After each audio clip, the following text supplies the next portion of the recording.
The hip hop writer is a creator, composing, understanding words of cultured brilliance, powering a rebalance of the elements equally.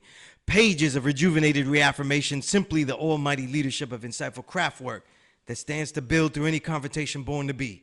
Yet his daily duties as a journalist that questions properly, uses his ears for the good to filter the real, and as the art decays by dilution, by dilution, by dilution, he concentrates the best again and again, exposing it in the print. Today's journalist and tomorrow's historian he listens to share. Here is that necessary attempt, executed again and again and again. This is the Power Right Show on S.STREET Media. This is your brother, the lone low life with the home-sewn garment, the Boricua with the build, the true and living God stepping in score, SUNEZ Allah, a.k.a. Skillustrator Low, and we're here on S.STREET Media, the evolution of media. Every intrigue will have its own show, every incredible thought will have its own episode, and every timeless insight will be archived. Yo, it's great to be out of the doldrums of cataloging and talking about appropriation, you know, and be here with you all. Talk about better music, I would hope. More important music, I would hope. And let's start with some shout outs, man, before I even say what we're here about, what we're here to do, what this whole thing is about. I got to give a shout out to the brother Funk Nautics out in the West Coast. He honored me with a whole mural with my name, SUNEZ Allah, man. Got the 2 peace signs. Just rocked the whole truck for me, you know what I mean? Just out of just inspiration. I had no idea until he showed it to me.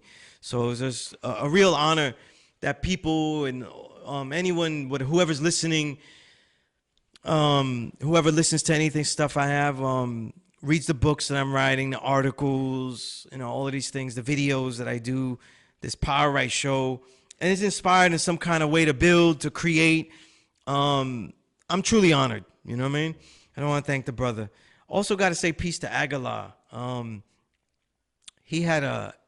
had seen an album cover of his that he's coming out with, Brownsvillian, and it was pretty type savage, and I just I said, I texted him, you know, I messaged him and I told him that, you know, this is not really a good look, you know what I mean? People's not going to understand what you mean. And he kind of sums it up in the post when he put up a new album cover, interspersing the background, I guess, of the hood with an old picture of him as a young boy with his old earth who's passed away, and a much better picture. And he had said that he had to change up the cover when I brought to his attention that the image of 2 young black men holding up a younger man with his hands behind his head holding guns at him is deemed offensive. It was a poisonous image to show the masses. And then he says that I was that little boy who was a product of the environment. I got in a lot of trouble, grew up fast, and seen murder and violence as a normal thing that happened in Brownsville. To have had survived that made me use that image. I do not wish to offend anyone. This is me and my old earth, my mother, Maria Molina, who was murdered and her killer not found. I'm paying homage to my moms and my hood. Brownsvillian, the LP coming soon. And not a lot of veterans like that, you know, would be willing to do the knowledge to see what their artwork is impacting or something like that, and just build on it and be willing to build on it. So I salute Aguilar like that, you know what I mean? There's a lot of people that don't like Aguilar just merely for the West Side Gun beef, you know what I mean? Because West Side Gun has a whole, he has a real cult following, you know? It's like people hear one song, like, you know, like air holes, you know? And then they become addicted to it, you know what I mean? And then it's kind of annoying because you have to listen to the shit again and again every time you see that person. But the whole thing about it is they make really good music and they have a great character out of it. I'm not going to say caricature yet. You know what I mean? It's almost there. I think I keep saying I want West Side Gun to stop masturbating in the Twitter. But other than that, though, the music is beneficial, you know what I mean? And for what they know how to do and what they're making as a style and as stylistic, you know, rugged street crack MCs, it's good music. We complain about a lot of other shit, you know what I mean? But what is this show that we're all here listening to? The Power Right Show is really the only show in history on the hip hop writer element that I, a veteran of 20 years plus, helped innovate. Meaning that, man, nobody was saying that this shit was an element until I said it. You know what I mean? And on today's show, I'm gonna go forward on a lot of things because I want to talk about some issues that I heard about, and is kind of a foundation to what this element is all about and what I've been trying to do with it. But some of the other shows we'll be talking about what they had said and things that people say and stuff that have sparked some ideas and conversation that I want to bring to you. But first, this is the whole point of this is that when I say it's an element, it's basically two things. As if it's as simple as possible, it's art and science on music. Put in some more detail in science on music, not just like this beat's dope, that one's a banger, this one's a faster banger, and that's a slower one. That's like hip hop journalism for the last 30 years of shit. You know what I mean? So I want to detail the music of, and I was thinking right now that it lost a big punch, journalism, when the best thing they could do was really know the sample, and then they got fucked up for that. And niggas got fucked up, like really fucked up for noting a sample. So what happened was that then they just went back to, this is a banger, and this is a nice one, and these are nice drums and shit, and he sounds really intense on this one. He sounds like the killer that he really is. These are real reviews. Like, he sounds like the killer that he really is. How the fuck do you know that? You know what I mean? But we're gonna go through that, like what makes this the element. But I always like to read something, and some of this art on art. I really try to make the pieces that I'm writing a piece of work that is artistic and makes it part of the culture too. So I had a piece that I did for Jericho Jackson, the group with Elzai and Crisis, and they had the debut album, which it's unfortunate, but not because of a bad thing, I guess. But it gets lost in the pile, that album, already, because there's so much good music out. You know what I mean? There's an overload of music. I could just talk about releases all day here, you know what I mean? And be like Brown, Siskel, and Ebert and shit, and just be thumbs up and shit like that. That'd be boring as fuck, though, But we gotta talk about a whole bunch of things. But this is a piece I wrote for them. I called it There and Co. Lack Sun. So it goes like this. There in core to lack sun, some of the characters that stole Miguel Piñero's biocentrics disdain scripts. A gunner, a number runner, a substance dealer, and even a woman wheeler. We ill her? No. But surely the clever chauffeur of the begotten earth down to the lost planets. Them that be the poor, the captured femme, to the corner road open to all. So she must be ever poor and yea greener. And the seller of the powdered soils that stumble into the constant breath of life. And so add to what so many have minused with the wonder of surprise and digital. A push of the protruding to select others and a lottery is made. A grafting swirling a math that earns no one their fortune. Hold back hate with the levers of poverty and by the sparks of niggery. Let the shiny meddling manufactured impelling return your humanity to the essence. Tomorrow, across the woman wheelers pimping and the substance dealers pitching, the delegations for the deceased pour spirits to the concrete.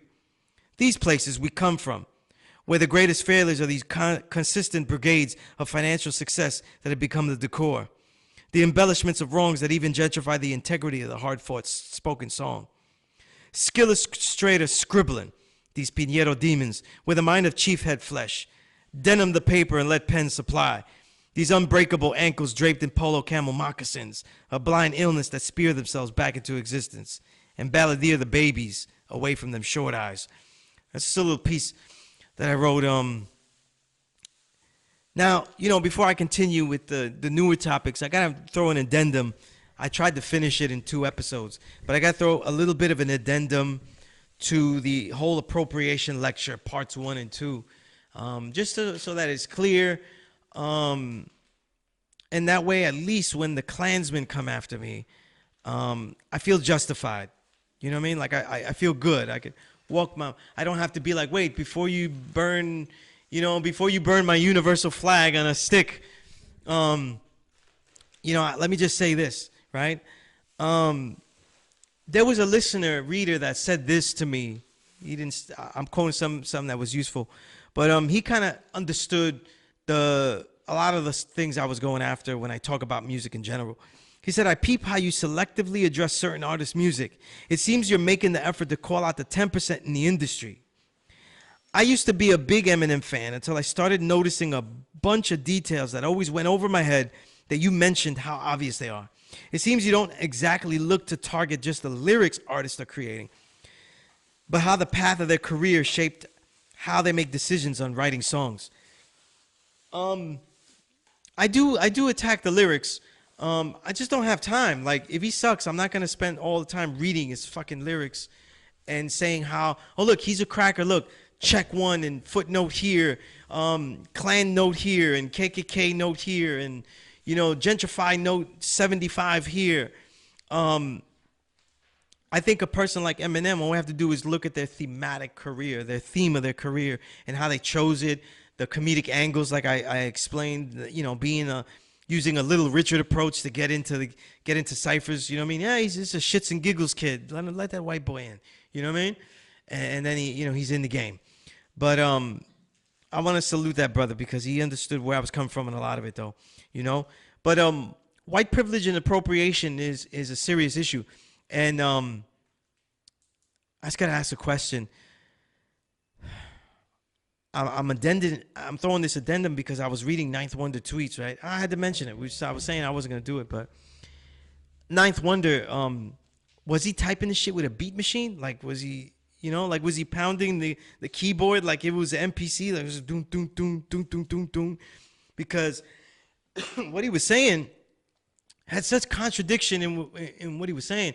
He basically had tweets saying, we can't really criticize white appropriation or white gentrification of hip hop if we're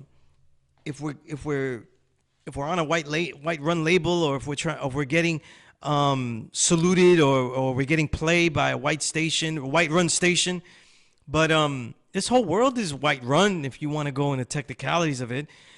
Hip hop in the beginning, the only people that were really recording it were really Jewish people. Because, if you look in the history of America, Jews always are on the cusp of checking out what black people are doing. You know what I mean? They're always on the cusp.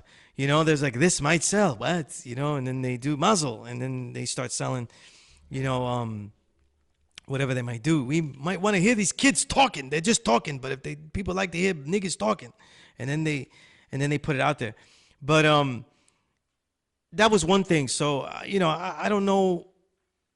It's funny, I don't know why we always have to shame original people, black, brown, who are finding problem with the industry, and we always have to shame them for being contradictory or seemingly hypocritical when they make a point that is actually obvious. You know what I mean?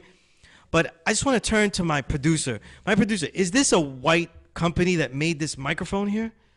Yes. Oh, shit. Because I don't know if we can do the show anymore. I think we're supposed to have black created microphones. This is terrible. This is fucking terrible. You know what I mean? But so I'm already in contradiction here, though. I'm not happy about this. But here's another idea that goes with this white appropriation stuff, right? The only people that fuck up a genre for real, like people that fuck up music for real, sell it out, or whites that come and appropriate it and dilute it with themes, they always are people with talent. I've been saying this since I started writing. The real sellouts are the ones with talent. When we saw Hammer, we just laughed. We didn't take it seriously. It'll be a gimmick for a while and stuff, but whatever talents he's had, he's throwing them out the window way before you can't touch this. You know what I mean? Way before. Because, Hammer used to rap. He was dope and shit. And I didn't see it. I just saw this stupid shit where he's dancing, hey, hey, hey, and that dumb shit, right? So what talent? He threw it away before he even got into that big limelight. So it doesn't matter about his talent. We're talking about other people, the big sellers, the Eminems, the Jay-Z's, when they get in there and they have real talent, though, So we can criticize people like the Beatles, or we could criticize people like that, right? Rolling Stones, right? There's an appropriation legend, right?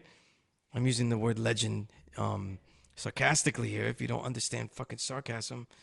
But it segues to my next point, because I really wanted to talk about this, the sellouts. And just ideas about sellouts, like just a kind of a thought process. Stream of conscious. This is my stream of conscious show. You know, my Ghostface show, not my Bronson show. You know what I mean? We're not burying white girls at the end of the show and rolling up in a carton like a carpet. You know, that's so believable that your looks and your skill sets would pull women that's easily that you could kill them when they argue about the toilet seat being up. You know what I mean? But the thing about it, right, is when we talk about sellouts, this music gets harder to do the longer you do it. So what happens is that people have to say and do things that compromise a little bit extra the longer that they're out. The longer that they're out, they have to keep compromising because they don't have that standing, they don't have that form that they once had before. So they have to hold on to it, though. You know, it's an en vogue moments. The older that the artists get, you know, they have to hold on to their love. And so what happens is, we as the listener getting older with them, we tend to allow certain things to go on. And what happens, the reason that's okay, I guess, that's good if you're listening to some other shit. But maybe. I don't even listen to other genres that way. But in hip-hop, the whole idea of it is that it can also destroy the idealism that hip-hop is supposed to have. So when I say hip-hop is a countercultural music, and suburban kids and suburban blacks, there was a whole bunch of suburban blacks I got comments from about the whole Eminem thing. Are you kidding me? You know, you're kidding me. Jesus, we're all one nation. It's everything. You know, just cops kill us and not the other guy. We're all rapping together. But they stopped one of those, you know, all of those shows where they spitting it in the whip. Let's see a cop stop the spit in a whip with a white boy rapping in it, like that white kid in a commercial. That white guy in that car commercial that keeps spitting. I always put that shit on mute. That's gross. That's gross. I always put that shit on mute. But they ain't gonna kill him. He could be rapping all he wants. It's gonna be like the end of Bamboozle, though, where all the shots fire and it's like quantum mechanics. It goes the other way. You know what I mean? It doesn't hit search. But the thing about it, right, is when I say that hip-hop is a counterculture, the longer that I do this, the longer that I write this, the longer that I live this, the more that becomes an idealistic statement, hoping that the combination in all things that are creative are a balance of preservation and innovation. And what happens is that the innovation part is what has to have the daring, and the preservation part is usually what gets preserved on a very diluted level. You know what I mean? And again, that's what I was speaking on last week. When it comes to selling out, what happens is that there is a power in people with great talent. You know what I'm saying? So I'll give you an example. I'm not going to say, we're not talking about people that's GOAT. We're not even talking about GOAT candidates because they don't have enough work. But I always felt, from the minute I heard his first 2 albums with Goody Mob, I always felt that CeeLo is GOAT level skill sets, right? He can sing, he can MC, he has all the internal rhymes, the layered rhythms and wordplay. His content was deep. He had lots of soul. Lots of soul. That first Goody Mob album, wow. The amount of soul that he put. The second one, you know what I mean? You know, where he gives that whole story about trying to make money and getting, I forgot the name of that song. Oh, Limitations. Yeah, that was if you don't see the soul in that song, then you got to listen again and listen to that verse. He has such a way of taking you through a story and putting the soul and the daily life into it. But again, those are the type of artists that could do everything. The type of artist that has the skill sets to do everything and the natural talent to do everything on every level, those are the ones that could be sold out easier. You know what I mean? And it's time and time again. For example, if Jizza came out and said, you know what, it's not working, I want to come back in the game and do another dance track. You know, like when I was doing Come Do Me, we would laugh him out of the park. You know what I mean? Like, it would look so corny, though. Like, Quantum Club. Like, it'd be Quantum Club. You know what I mean? Like, you know what I mean? Physics hose. You know, like, you'd be talking about physics and the hose and and the angles, you know what I mean? The angles of thickness. I don't know. I'm really trying to make a song that's palatable for him, but it wouldn't work. The thing was, it would be silly. Like he doesn't have that. He has such a high level, goat level, at certain levels, certain categories like lyricism, voice, tempo, right? That specific tempo, but all the other range is not really going into it to even know if it's there. And whereas a Ghostface is high in all the categories, so if someone was to sell out, and let's say like Woo, if we took it as a case study, it'd probably be Ghost first, then it would be somebody else, right? We're not talking about people's integrity. We're just talking about their talent levels, you know. But we were talking about, had these discussions about music, right? And when I talk about certain artists and stuff, like an Eminem or Jay-Z, and I'm using them, they're the big sellers and stuff, you know? I'm not going to talk about Cash Money.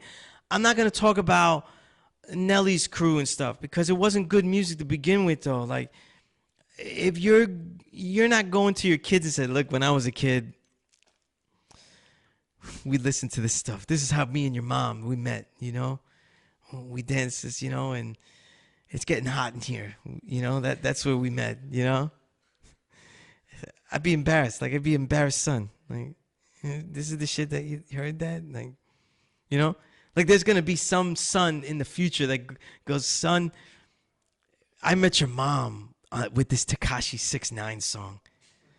I said, I've lost all fucking respect for you, Dad. Like, all of it. It's all out the window. You know what I'm saying? Oh, man. Like, you know, I'm talking about good music, you know? I don't know. But this is what they say. But a lot of times when people hear my particular vantage point, they always like to assume that, yo, SUNEZ, you don't like it because it's about criminality and shit. You're not really about that life. You know what I'm saying? You didn't kill 1,000 niggas like I did, and now I'm working a 9 to 5. So that's why, you know, I don't do that shit anymore. But I like to rehash the old days and shit. That sounds older than me. You know what I'm saying? Like, you don't kill anybody anymore, but you like to listen to Jay-Z talk about it and shit. And I don't understand it and shit. You sound like the old man. You know what I'm saying? Right? It's like oldies, but oldies for you, you know? I remember when we used to hustle, you know? But also, too, if they're hating on the commerciality of it, commerciality of something is different from the natural appeal of stuff. You know, people like a Redman have a natural appeal. You know what I'm saying? He could say the most foulest shit, but it's very appealing. You know what I'm saying? It has that magic. If you ever seen Redman in concert, then you know what I mean, though. Like, all demographics and all genders and all shades get open with Redman, and a lot of them don't know what the hell he's saying. They have no idea how offensive the shit he's saying. They just know how he smokes weed. He smokes weed, and I like it. It's the only thing that he talks about anyway. And they're missing like so many punchlines. It's mind-blowing. But they love it. You know what I mean? But that's not the real reason. You know what I mean? Obviously, if you talk about quality music, especially like, let's say 2018, it's a giant list of criminal, and crack MCs from, you know, people like Ito, Crime Apple, what is it? You know, what is it? SD right? Uncle John. All these guys talk about the streets, crimes, all that kind of stuff, and it's progressive, next level music. So there's a different. It's really about the quality and the integrity of the making music. You know what I mean? But in I forgot the name of the book, but there's actually a book about the ideas of mathematics of music, and there's actually this idea that says that I didn't agree with it, but a lot of people talk about pop music. What makes pop music is not because the sounds only are more appealing and simple. What's more appealing too is the content. It relates to people or relates to their desires and stuff. And I'm saying that as a hip hop listener, we should be your favorites should be the people that you relate to the most. Or I don't know, this is you if you're dreaming about being that nigga, you know. I dream of being like Jay-Z. One day I'll be a billionaire and have Beyonce, you know, and my wife will dance naked all day, every day on stage. God, that's what's happening here. But the idea is this: is that as if we're dealing with hip hop as a music that we love, then that means that our palette should be wider. You know, you have to widen your palette though. Everyone that truly appreciates a genre has their ones that they favorite, but they should widen their palette with stuff that's way out of the box. You know what I'm saying? So even if it's music that you necessarily wouldn't love, you should give your ears a listen to it because it opens up the palette. If somebody says something is progressive and gives a real reason, that's why journalism is important. If someone gives a real reason why something is good, that's a good reason. That's a good opportunity to go listen and cross-reference with what was intelligently said about it, because it gives you a framework for judging music, you know, and that's what's missing today, you know. Another addendum piece. These are kind of all addendum pieces, you know, because also when we talk about sellouts, my description of the business mentality in hip hop is different than almost everybody. I said this on the last show. It's might even be different than my own producer, right? Because my whole career, I got to go everywhere, every single magazine, because I was quitting every single magazine. You know what I mean? So some magazines, it wasn't fun because they were major magazines who thought Kool and the Gang was a gangster rap group. It's not. I'm not lying. They said, "What is that you're playing?" I said, "Yeah, this is Kool and the Gang." I said, "I thought that was gangster rap." I said, "I quit. I cash in my chips on this one." You know what I mean? But most of the time it was because I wasn't happy with what they were talking about, what they were talking about with the music, how they were analyzing the music. But in the very good book, the very large book, The Business of Hip Hop by Dan Charnas, right? He kind of gives a business model or a business justification that if it wasn't for the business of hip hop, a lot of hip hop wouldn't further itself. And I'm saying we can't really judge the worth of a music just by its product. And we have to separate certain things, because we know that because we are in a capitalistic world, this is the format of oppression is capitalism, and the capital that's bloodsucked is us. So because of that format, mostly everything that is good in the world is only done more so because there is more money to it. So even the greatest musicians can't continue to play the way they would like to play, the way they could play, or as much as they would play, because of the constrictions of money. You know what I mean? But that doesn't mean that we can then envelope the idea that this music got recorded and got put into a format of recording, that we should be grateful for that. Because one of the things that you learn if you really understand the development of, and I'm just giving key figureheads here so you get a visual, of Ghetto Brothers into Bambaata's movement, and then forming and collecting these elements that are really just they're not completely created in the Bronx, but they're melded in the Bronx. So like when people say, "Oh, MCing was made up in the Bronx," it's melded there. Our people of all different genres were kind of rapping in all the songs: salsa, soul, the funk, obviously patois, the Jamaican toasting, right? So there was all kind of rhyming going on, but the melding as we know it in hip hop.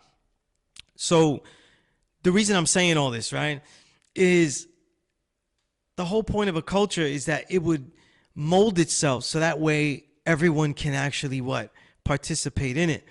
And let's say by the early 90s, unless you're trying to rap or unless you're trying to make music, it is very difficult to participate daily.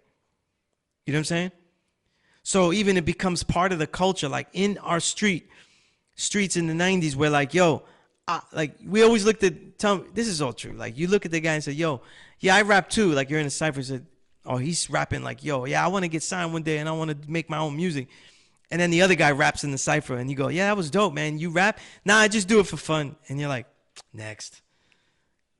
Because we look at him and we're like, oh, he'll never develop. There's nothing that he can give us now. There's nothing he can show us with this, So it's not a thing that you can do daily, like you can do by yourself. And by the 90s, you certainly aren't going to just go break dance in the street and stuff. By then, it's already a gentrified art part of the culture, where people outside of it and I don't want to say white. I said white though. I didn't want to say white though because I said white so much the last two episodes that we could be banned though because I think Eminem owns this station now. Not sure. Cause he's not. He heard SUNEZ is not. I heard SUNEZ is show, right? Too many napkins. That who's that guy that goes? You get too many napkins. We need napkins, right? But So anyway, the whole thing is the business model. It's almost to me like appreciating slavery because we're here with all these different original people. You know what I mean? So that's one thing that I'm really not with, So again, understand that my vantage point is a lot different than the normal. So when you're getting this though, you know what I mean? But I also this is kind of still an addendum to the last show because it's not about, I said I would save that idea about Biggie and Ready to Die and Puffy and stuff. But I'm just going to throw it out here because we're talking about commercialism and we're talking about major points of commercialism. I have always said that from my writing career began in '94, the biggest pivotal moment that happened to me in '94 that negatively affects the music is what Puffy is doing to cross over Biggie. So when we go pivotal moment, we have moments like Illmatic and stuff. And by the way, Illmatic, I never seen it. I'm seeing a history of Illmatic wildly exaggerated. Illmatic is as good as people say, but it's not relatively mind-blowing compared to 1994. It was a record that if you were there in 1994, we were spoiled by the time that shit came out. You know what I mean? Because we had Hard to Earn, we had Pete Rock and CL Smooth, and I mentioned those two records first because these, like Illmatic, are also milestones in music production.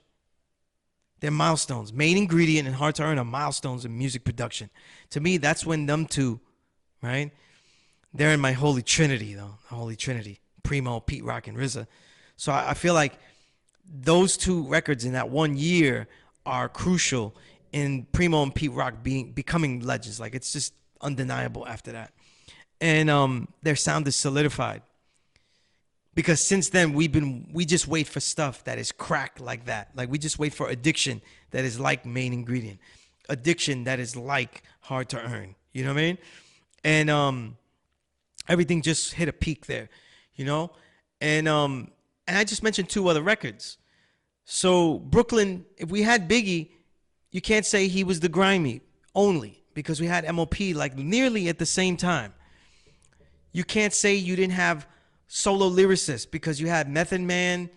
And by the way, people really sleep. That's a real sleeper album in the legacy of Wu is the Tikal album. Because when you listen to that on instrumental, you're really hearing RZA was doing stuff that was totally different. And I think because he had the advantage of using better equipment, he kind of didn't exploit the sloppiness that was all over Tikal. That's amazing. Like biscuits and shit like that. Try to find that on instrumental because you can really hear RZA instrumentals. To me, out of every artist I've ever heard, I listen to RZA instrumentals and hear stuff I didn't hear on the record because he's putting so many tracks in it. I probably would get this out of Public Enemy Productions too because they use so many tracks. You know what I'm saying? They use so many tracks that if I heard them on instrument, I've never heard Public Enemy instrumentals completely, but because they don't exist unless somebody has them. I have never heard them, but like a whole It Takes a Nations on instrumentals. I'd love to hear it to see what I didn't get out of all that because Chuck D's tone would probably boom through about 10 tracks. If they said they were using 50, there's probably 10 tracks he boomed over.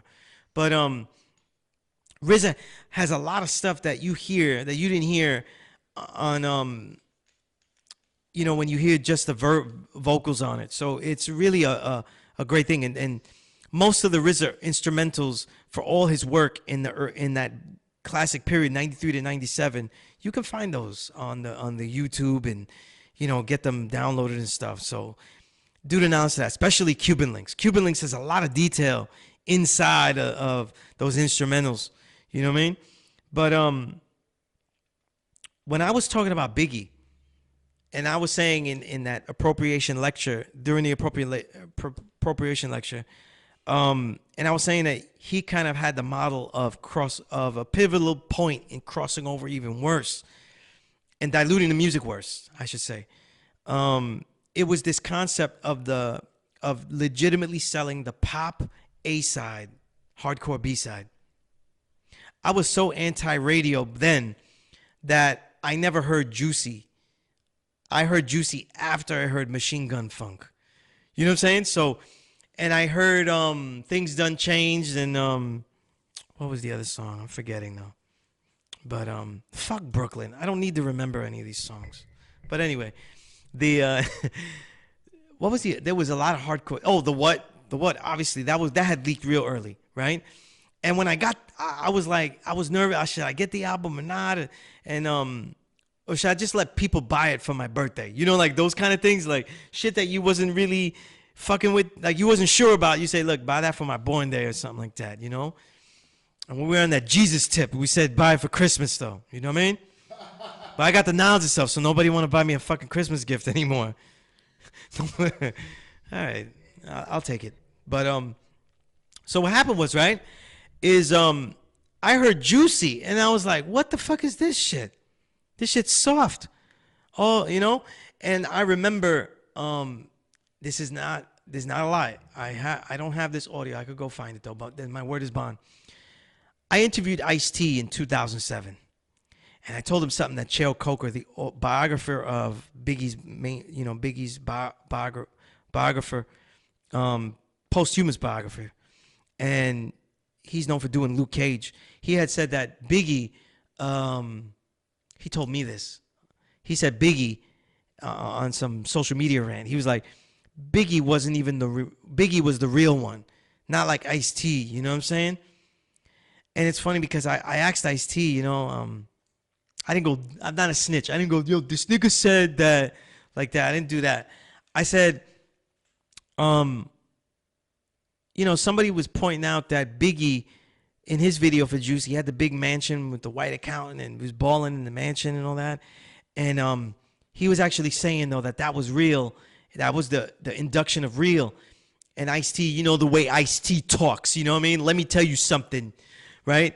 And he told me with that gangster articulation, he said, unlike Biggie, in his video, they hired all that stuff. They rented the mansion. But when Ice-T had those videos where he had the mansion with all the hoes, he told me straight up, all those hoes were mine. They all were his, like every last one. Where I went back and I was like, you do a count. He said, wow, all those hoes were Ice-T's. You know what I mean? So when we talk about what Puffy was using Biggie for, I say that what Puffy saw in Biggie was not just his next level talent. He saw the idea of selling a more hardcore version of Heavy D. Because remember, that's the label that he comes from. He comes from Andre Harrell and all of them and stuff like that. He's like the baby 10%er. You know, he's like, I'm learning how to Bloodsec. How do we get these singles out to the people? Really, Papi? Tell me, dígame, how do you take the singles to the people? You know what I mean? So they were watching Jodeci, right? And then they start watching Jodeci. Look, but you know, Jodeci, they look foolish with those clothes, right? But then you see Mary J. Blige straight jacking. And by the way, R&B, I could love a lot of R&B. I love all that stuff, right? And I enjoyed it. But R&B that samples is cannibalism. That's cannibalism. Okay, so from Mary J. Blige all the way to Badu, I see it as cannibalism. Look at the what's that song? That album, the American something album from Erykah Badu. She's basically it's just interpolating and singing along with Ramp. Go look up Erykah Badu, the American Me album, right? Not American Me. I'm thinking what? She got stabbed in the album cover by fucking Edward James Olmos. Whatever, the American fucking album that goes like that. My R&B knowledge is not there, yeah, right? It's not there. But I'll be American Me and stab any nigga in R&B that sampled soul music, right? So right? The so if you listen to Erica Badu and then listen to Ramp, I promise you, that's the name of the song though. I promise. Listen, it's a remake of Ramp's I Promise. It's a female funk band that sang it the same way, same pitch, tone, everything. And I'm like, that's cannibalism. You either call it a remake, don't call it you sampled some, because it's cannibalism. You know what I mean? Mary J. Blige's My Life album, all sisters in the mid 90s, they were like, they talked about it like we talk about Cuban links. This is what has my life in it. I said, oh, she's just crying for like 40 minutes, and then the last 5, she's happy. Makes no sense. There's no continuity, right? And then at the end, she's jacking Barry. She's jacking Kurt. You know, Happy is just Curtis. It's Curtis Mayfield disco song, right? And but that's cannibalism. So Puffy graduates from that. He graduates from the cannibalism, and then he says, look at Biggie, overwhelming talent, because Biggie's cadence and his voice is near perfect. It's near perfect. You know what I mean? You know, like Brooklyn has amazing voices and stuff, you know, which always perplexes me because Jay-Z, I don't consider his voice great. It's whiny and weird. You know what I mean? And Biggie's voice was incredible. J. the Damage's voice. To me, OC's voice. And of course, you know, Jizz's voice. I mean, wow. You know, Jizz's voice. This shit didn't even have to rhyme. This is going to sound dope. You know what I mean? But Biggie, like most Brooklyn MCs, they have perfect mastery of cadence, you know? That's why when people don't understand, like when people compare Biggie to Big Daddy Kane, it's not because he has the speeds. It's because he has the tempo. If you slow down Big Daddy Kane, it'll sound cadence-wise like what Biggie's doing, you know what I mean? So when they were selling that pop A-side, commercial, hardcore B-side, that was really what was confusing it, because Puffy needed somebody where they could do no wrong. And because Biggie was a student of hip-hop, read those interviews though. This guy was a guy that was buying hip-hop music and loving it though. Not as much as Lex though. Lex is weird. How come he's buying more hip-hop than me? You know? I'm stealing all this shit to write about this shit. I'm not buying all this shit. You give it to me or I steal it, right? And anyway, but that's another story though. But he should be a journalist too. He should be right up here. You know what I mean?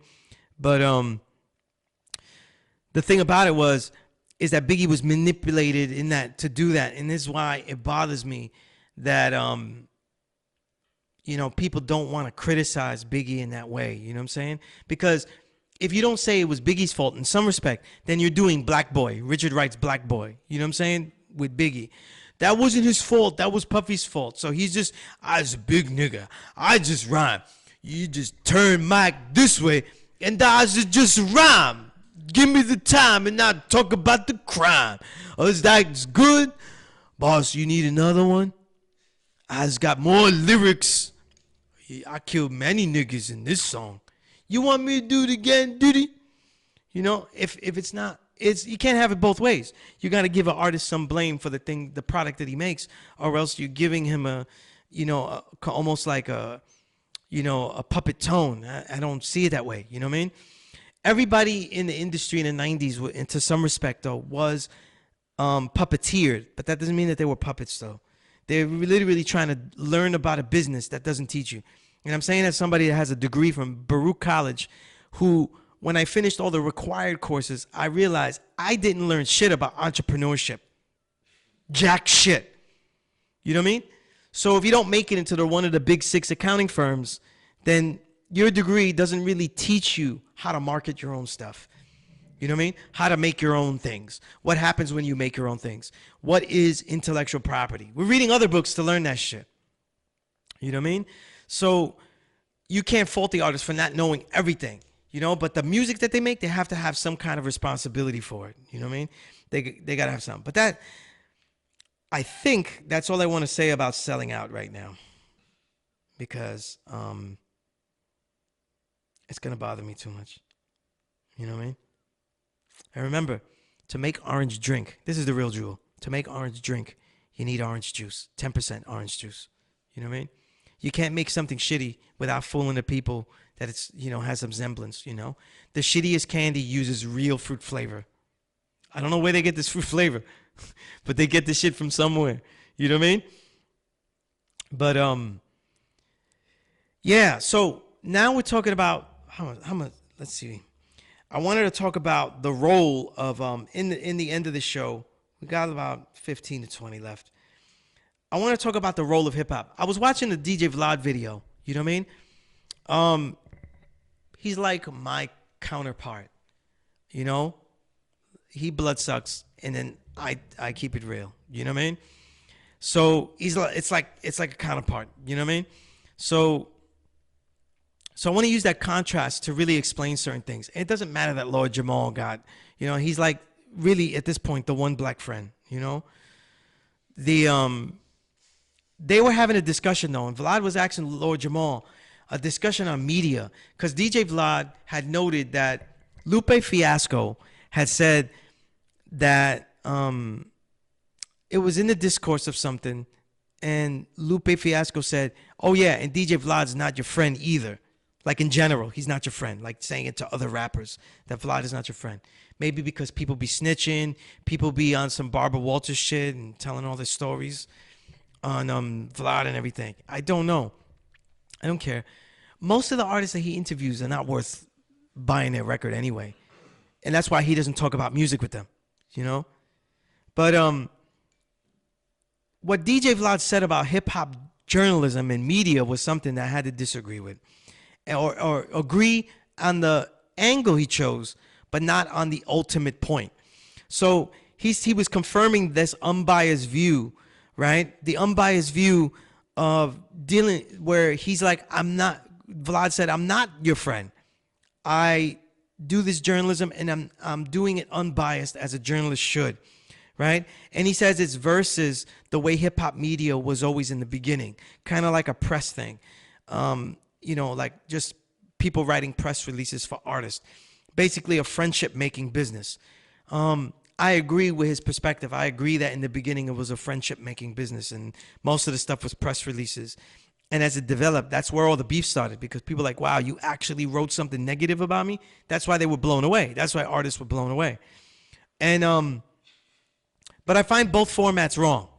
So when I say that the hip hop writer journalist is an element, what I'm really saying, though, is that we're neither an unbiased journalist.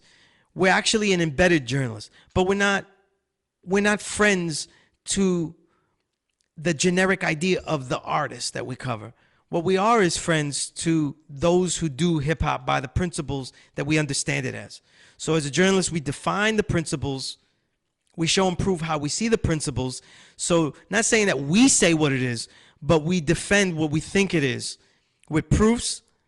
And then once that happens, then those artists that we see that are doing it, we try to cover them and show how they have that spirit.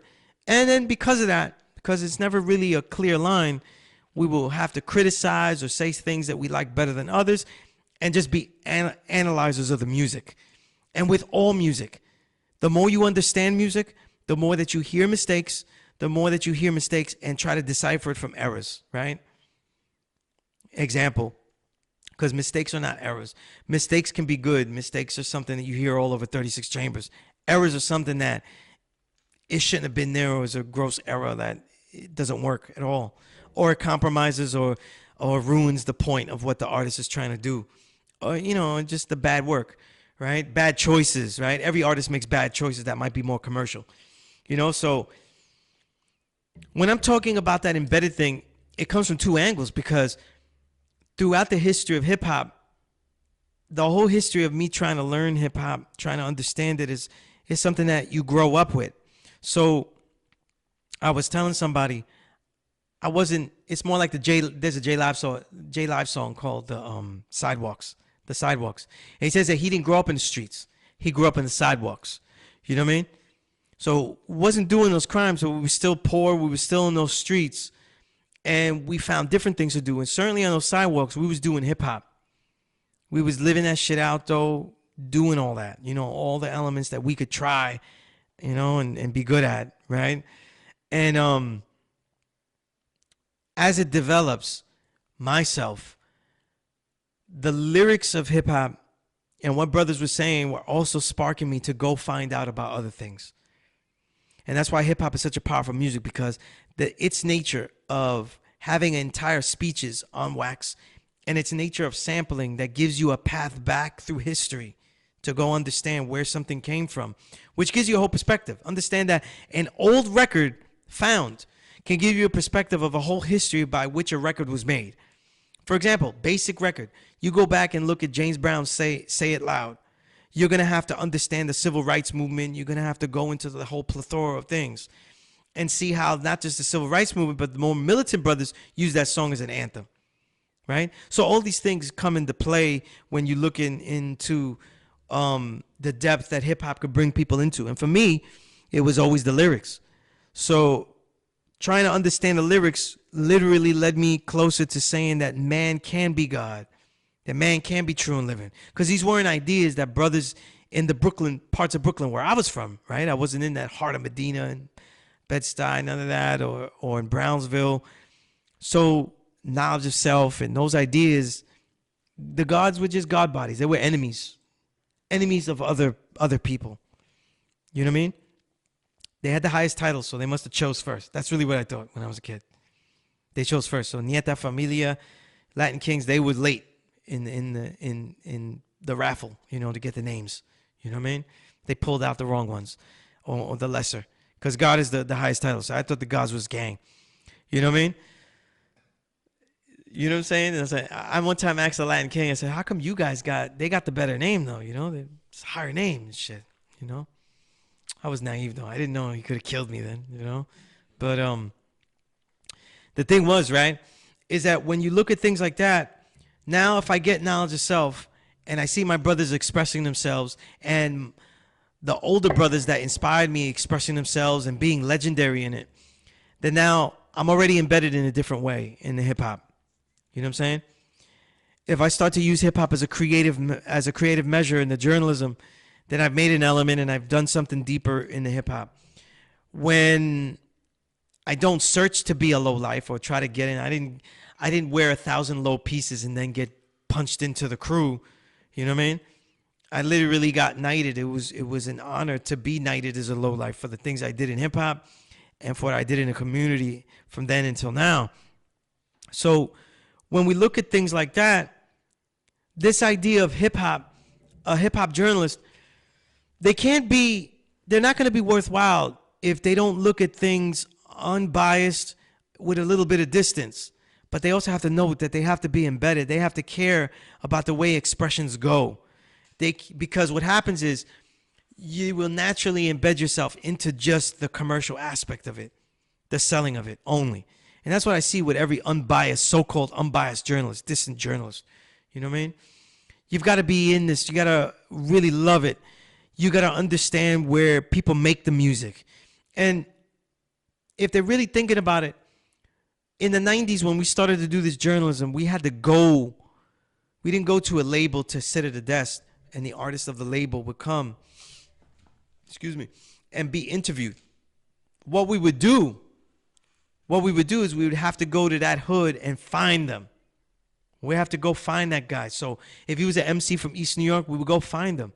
A lot of magazines, if the guy wasn't big enough, we'd be going where they lived and see what they lived like. And a lot of magazines would ask for that. They would ask for a piece that was a little bit more engaging in that way. So a lot of people we had to know how to go through the hood. Like it was just like, oh shit, I have to go through Brownsville. Where, you know, if you go with other people, they'll fuck up your story. So I go by myself. I'll find it my own way. You know what I mean? I'll find the Bronx my own way. You know what I'm saying? I took a pause there. I didn't want to insert any kind of Bronx comedy here. I don't want to do it. I don't want to do it. You know what I mean? And it doesn't matter because I'm not a Yankee fan. I'm not going anywhere up there anytime soon. You know? But even still, right? When we talk about like this whole hip hop shit, right? And we talk about hustle, I think anyone that does hip hop and really creates something extraordinary has already made a great hustle. I consider my career a hustle. I turned down a lot of money though. Most people see that as an anti-hustle. So it would probably be an anti-hustle. But the life that I lived, where I had a father that actually prepared me to deal with street life and know how to stay away from it because he was in that street life and had left, the street life for whatever it was, not as a criminal, but just someone that was homeless and all those things. I had learned where everything was. So when I started to do hip hop and go into hip hop as a journalist, I knew how to conduct myself in every hood that I went to. You know what I mean? And I see it as more, there's the streets and then there's the industry. This industry is really a street. It's in the streets. You know what I mean? And when you're in the streets, you're navigating something totally different. You're navigating your livelihood and you're navigating your integrity with everything that you represent. Because at every turn, though, now that we know this underground market is billions of dollars, right? There's people that even on this level that we are making these great shows here are people that are trying to dilute us, though. People are trying to work to commercialize what we're doing, though, in the negative way, not the great way that we would blow up. So it's something to understand, you know what I mean? And so I think it's something that there's hustles through death that we see in the streets, but then there's hustle, people that hustle with love of something, the love of something that goes beyond just a lust for something, you know? So I digress, though. That's my hip hop love story for the night. You know what I mean? And it's funny because I was thinking this on the way, right? This is my hit. So, at the end of this, I want to give people the way I listen to hip hop a lot of times, right? I'm listening to, and I'm going to talk about this in the next week's episode. It's going to be all music. We're just talking about music because there's so much stuff I've been listening to. But a lot of people don't know. I think one of the reasons I can write it and make this element and not just try to be a rapper, because I didn't want to be a rapper. I never wanted to be. I tried rapping because people made me, but I didn't really like the way I was doing it. I didn't enjoy it. I didn't enjoy it. You know what I mean? And I didn't want to go on stage. I didn't want to go on stage and perform. I don't like that. I wanted to go on stage and talk about what I want to talk about. And that's why I'm good at lectures and not, doing a show. So I was listening to Sleep Sinatra's new EP, right? Sanctuary. It's really good. I'll talk about it more next time. Got a song where they sample Donnie, right? And then I realized, yeah. My muse to write is really soul music and jazz. I don't really write to hip hop and even hip hop instrumentals. So I was listening, and I almost always do this. When I hear a great sample of somebody I love, like a Donnie sample, Phyllis Hyman or something, I usually take off that record and then start listening to that artist. Because what people don't know is that I never wanted to be an MC. If I could pick any vocal talent, I'd be a soul singer. I'd be crooning it up in the streets. Yeah, all day. It'd be Marvin or Donnie, one of those two. Marvin or Donnie. You know what I mean? I don't even pick salsa first, though. Because even in salsa, you got to know how to rap and shit. Niggas that soneros, like Lavo, Cheo Feliciano, Ismael Rivera, Maelo, those goats, they know how to rhyme. So, I just want to croon my ass off. You know what I mean? I just want to do that soul music. You know what I mean? But, even still, right? The thing about hip hop that I love is because it shows an appreciation for so many things at the same time. Every time I hear a lot of lyrics, it gives me an appreciation for reading more. It gives me an appreciation for wordplay, words and ideas. When I see certain samples, it gives me an appreciation for different types of musics and the way they hold, And on that note, as we get to the last bit here, let me write it down here because I had it written down here what I was going to do with that.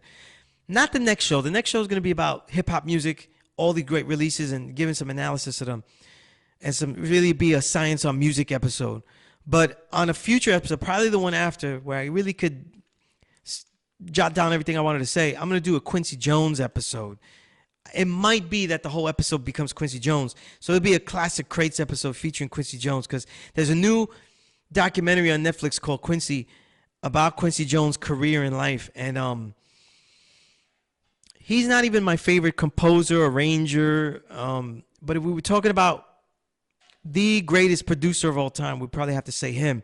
And I want to do kind of an appreciation feature on Quincy because I want to show the depth of his work, what it means to be a producer versus an arranger versus a composer, those differences in the music, and why, like we say, he's the greatest producer. A lot of people don't really get what that means. And a lot of hip hop people say that Quincy's the greatest producer of all time, and they don't understand the context. And it might be out of context comparing that to hip hop in some respects. But there's a lot of jewels too that I wanted to point out though, and a lot of ideas that it brought out in that Quincy documentary. So I want to go through some of those ideas. But no one has a greater range of not just success, but quality, like quality in so many different genres of black music, literally the black diaspora, than Quincy Jones. I think Miles Davis was trying to do that, but what Miles Davis ended up doing was more making, in retrospect, he made 1,000 subgenres of jazz, which is mind-blowing. Modal jazz, funk jazz, rock jazz, right? Even though I think he was trying to move away from every type of genre. Whereas Quincy, this is a small taste, Quincy kind of was embracing the differences in all the genres and excelling at them. And when you see the documentary, you see who's the real inspiration for that, I think. And I'll let you know what I think about that. And that'll be on the upcoming episodes. But so we finished these 3 episodes. The appropriation episode, I talked about sellouts for like the whole hour. It was disgusting. But I didn't have to mention Vanilla Ice once, right? So that's a good thing. So I think that out of all that negativity, we need to talk about appreciation and really talk about the great artist for the next episodes that we build on. And, because there's a lot of records. I gave one listen, deeper listens, and it's all a level of a lot of stuff in the music that people may not be hearing or the way music is evolving. In fact, I got a record today I'm going to mine into, and I think I'm really going to insult the shit out of it on the air next week. Or I might love it. I don't know. It could be anything. But the thing is, until next time, there'll be a lot more stories to tell, writings to recite, and records to rewind and reminisce. I'm your host, SUNEZ Allah, a.k.a. Skillustrator Low. And as always, the Power Right Show is a never respect fake broadcast. Peace.